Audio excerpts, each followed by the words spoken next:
Hi guys, welcome to another episode of WOF. Yes, we are in the house. Well, we're always in the house, aren't we? Obviously. I'm not going to be doing this outdoors, am I? People will be saying, "Yeah, what's he talking to? There's nobody there." Yeah, it's kind of a reaction I would get. So, this video we are going to have a look at the new Elite. I think it's 99. I could be wrong, very much so. But yes, so today I am going to have a look at the Chainsaw Charlie figure. This, now, in all honesty, I wasn't a huge fan of Terry Funk at all. Let me just, I just gotta do a bit. Ooh, shut the camera up a little bit there. I might have to do a bit of digging. Hang on. My new table, I've got like little drawers on it, so I've got all my heads in one drawer, and I'm just trying to say around his alternative head. Oh no, this is gonna delay the video. No, AJ, I won't fall out the chair as much as you would love to watch me like a dying fly on the floor. There he is. Found him. So, Chainsaw Charlie, yes.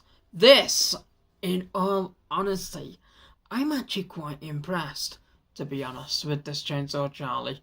It's not the greatest figure in the world, but in all honesty, for what it is and who he was at the time when Terry Funk was actually playing this character, it's really good.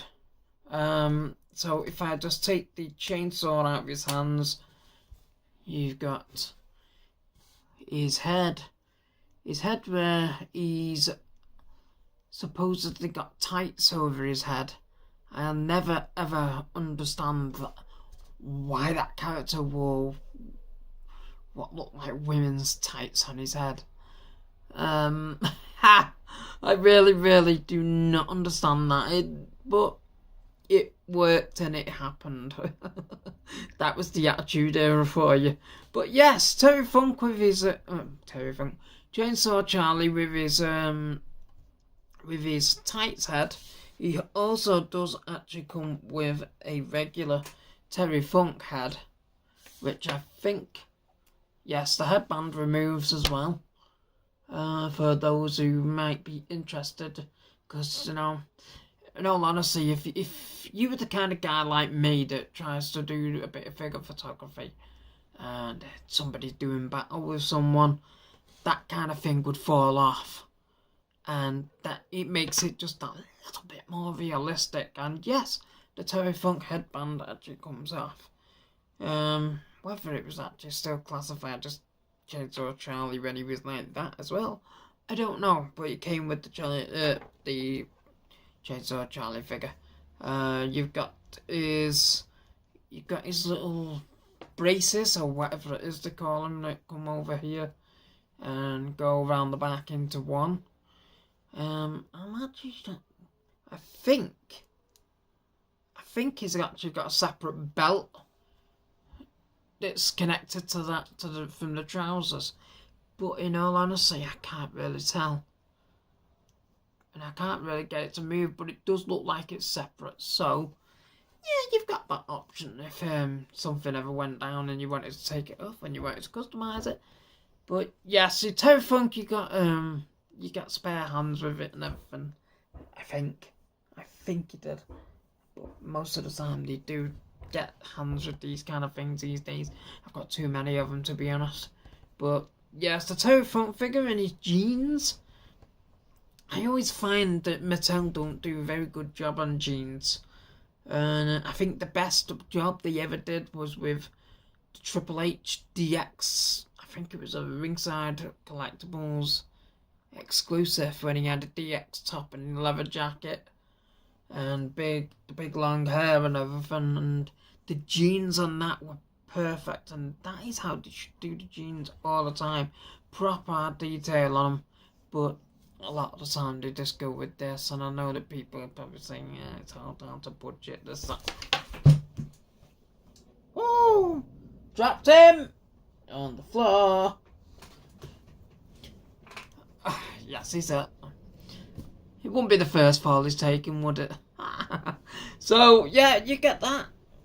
And so let's just go into a little bit of detail, because this is the last, well, basically the last bit of the video. Oh, actually, I can't remember what this white stuff was supposed to be on his top and down part of his face. I don't know whether it was supposed to be baby powder or something like that. I really... I'm a bit stuck on that one. I don't know what it actually is supposed to represent. But yeah, well, it's that little bit of detail that adds to it a little bit more as well. But I honestly don't know what it's actually supposed to be. I can't remember. I haven't watched the Attitude Era for, well, quite a while now. But yeah, I was going through all the shows and everything, watching them and everything. I got past the Attitude Era and everything.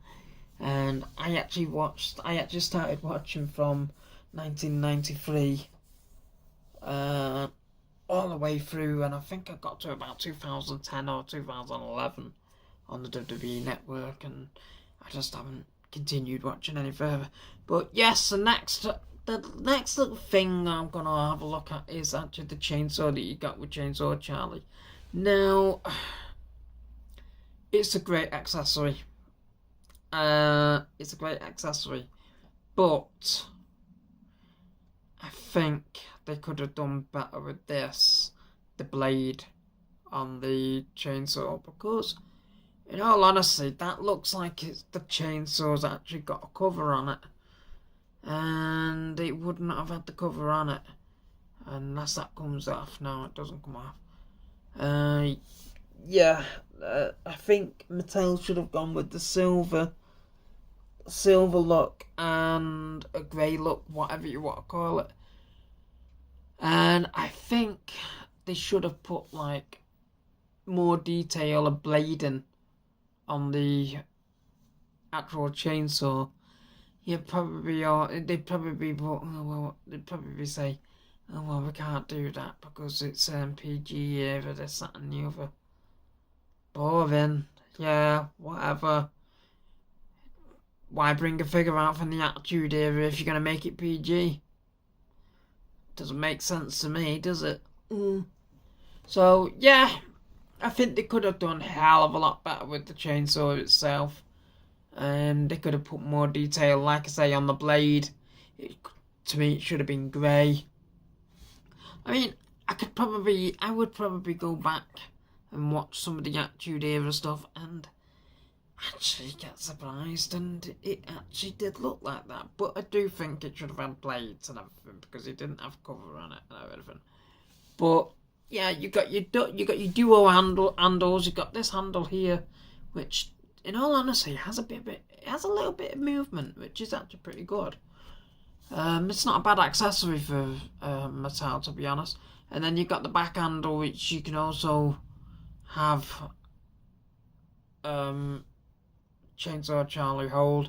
As you may have seen when I actually initially showed it at the beginning of the video, I had one hand on there and one hand on the back to make it look like he was holding the chainsaw. Whoa, yeah, you get the kind of you get the gist of what I'm trying to say and get over, don't you? So yeah, Chainsaw Charlie, pretty good figure. I can't be too critical with it, to be honest. Mattel, they do good jobs sometimes, they do bad jobs sometimes, and sometimes they do a little bit in the middle. And I would say this one's probably a little bit in the middle, because although they have actually done quite well with this figure, I think the chainsaw could have been better. So that is this video over and done with, and I will see you next time. Don't forget to comment or subscribe, or even just watch some of my other content that I've got. I've got plenty of content on there at the moment, and I've got plenty more to come. So until then, that is this video over and done with, and I am out. See you next time.